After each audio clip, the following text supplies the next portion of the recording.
Assalamualaikum warahmatullahi wabarakatuh. Waalaikumsalam warahmatullahi. Liila fi Quraisy, perjalanan orang Quraisy, ila fihim rihlatas syita, perjalanan musim dingin, wasayib, musim panas. Musim dingin mereka pergi ke Yaman, Yaman posisi di bawah.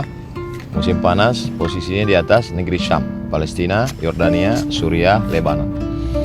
Melalui perjalanan ini mereka ada melewati satu tempat namanya Badar. Posisi Badar di bawah Madinah. Syam, Madinah, Badar, Makkah. Badar lebih kurang 150 km dari kota Al-Madinah Al-Munawwarah, antara Madinah dengan Makkah. Badar nama sumur, Bi'ru Badrin. Kenapa dia disebut dengan sumur Badar? Karena kalau sedang bulan purnama, nampak pantulan cahaya bulan itu di permukaan sumur, maka disebut dengan Badar. Pendapat kedua mengatakan mengapa disebut sumur itu sumur Badar, karena yang menggalinya pertama kali adalah Badar, nama seorang laki-laki, maka disebut dengan sumur Badar. Nabi SAW pindah ke kota Al-Madinah Al-Munawwarah. Tahun pertama tidak ada perang. Tahun kedua semuanya rekonsiliasi, mempersaudarakan antara Muhajirin dan Ansar, mempersamakan antara Aus dan Khazraj, mempersaudarakan bahkan antara orang Muslim dengan orang Yahudi, Bani Nadir, Bani Quraidah, Bani Qainuqa, dan Bani Khaybar.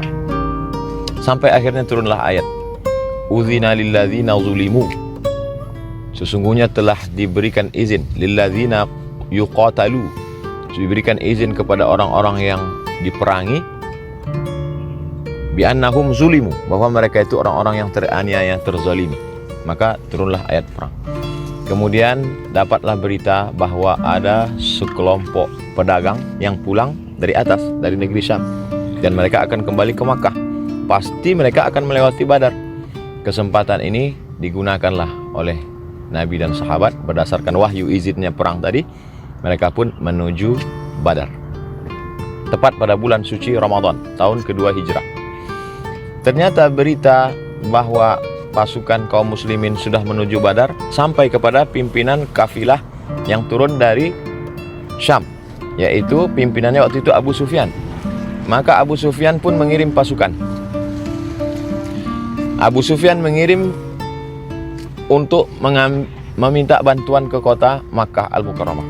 Maka datanglah pasukan, datang dari Makkah, lebih 1000 orang, datang untuk membela yang akan dicegat oleh Nabi SAW. Tapi kemudian Nabi dengan kecerdasannya, siddiq, amanah, tabligh, fatanah. Di antara sifat Nabi adalah fatanah, cerdas. Maka Nabi SAW dengan para sahabat diutus dulu beberapa orang sahabat untuk menginspeksi, untuk memperhatikan lokasi. Lalu kemudian setelah itu barulah Nabi datang. Kemudian sahabat bertanya kepada Nabi untuk menetapkan mau berkemah di mana. Wahai Rasulullah, apakah ada turun wahyu menetapkan kita kemah di mana? Kata Nabi, tak ada turun wahyu. Maka sahabat mengajak membuat kemah di tempat dekat persediaan air.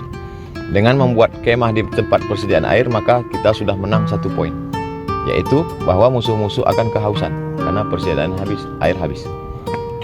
Lalu kemudian Nabi lebih dulu menguasai tempat perang. Tempat lokasi perang itu dikuasai oleh Nabi. Dengan demikian lokasi pertama dimiliki oleh pasukan Nabi. Maka Nabi menyusun pasukannya itu tempat posisi terbitnya matahari. Jadi pasukan Nabi di terbitnya matahari. Supaya apa? Ketika matahari terbit, pasukan Nabi dari arah terbit matahari, maka pasukan musuh akan silau karena melihat. 2. Lalu kemudian pasukan Nabi mengintai. Ada orang musuh-musuh itu, mereka pasti akan kehausan minum. Maka mereka mengendap-endap untuk mencari air minum. Yang sedang mencari air minum itu ditangkap. Ketika ditangkap, ditanya, berapa jumlah pasukan kalian? Untuk mengetahui, jangan berhadapan dengan musuh dengan mata yang rabun. Berapa pasukan kalian? Ternyata tukang masak yang mengambil air itu pun tak tahu berapa jumlah dia. Kemudian Nabi bertanya, berapa kambing yang dipotong, berapa onta yang dipotong.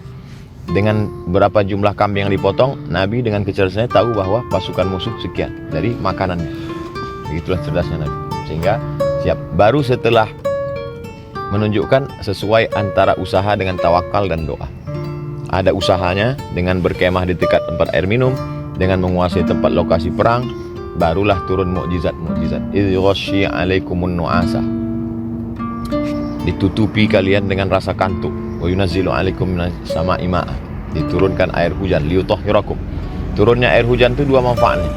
Yang pertama, pasukan kaum muslimin ada di antara mereka yang merasa ragu bahwa diri mereka ini kotor, maka dengan turunnya air hujan suci, otomatis merasa suci karena sudah disirami air. Yang kedua, liyutsabbita bihil aqdam, kaki merasa kokoh karena ini pasukannya bukan di atas batu tapi di atas pasir. Pasir kalau sudah disiram air hujan maka kaki akan kuat untuk berdiri. Lalu kemudian ada pertolongan lain, wadhkuru ni'matallahi 'alaikum, ingatlah pertolongan Allah kepada kamu.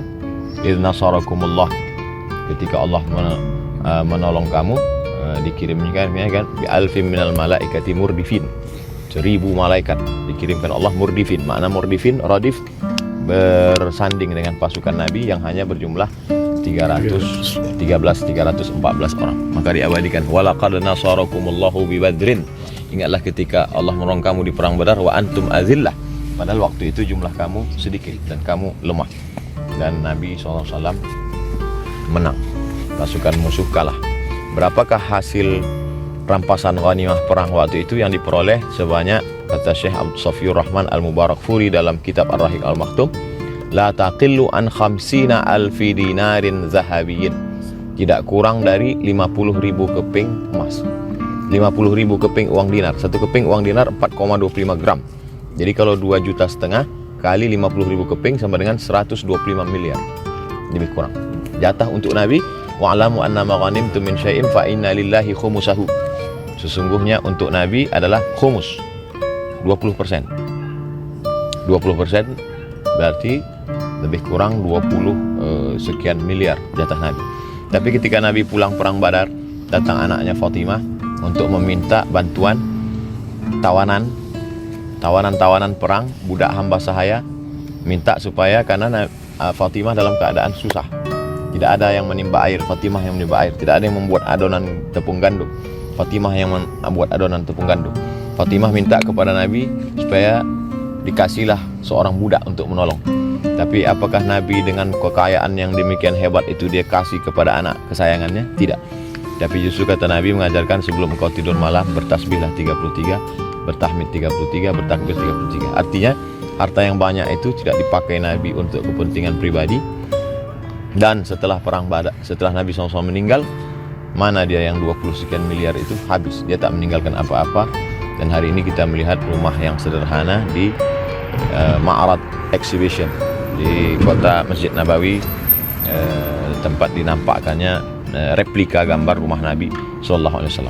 Jadi kalau ada yang mengatakan Nabi miskin, dia kaya karena mendapat harta rampasan perang, tapi di balik itu adalah dia hidup bersahaja dengan penuh kesederhanaan.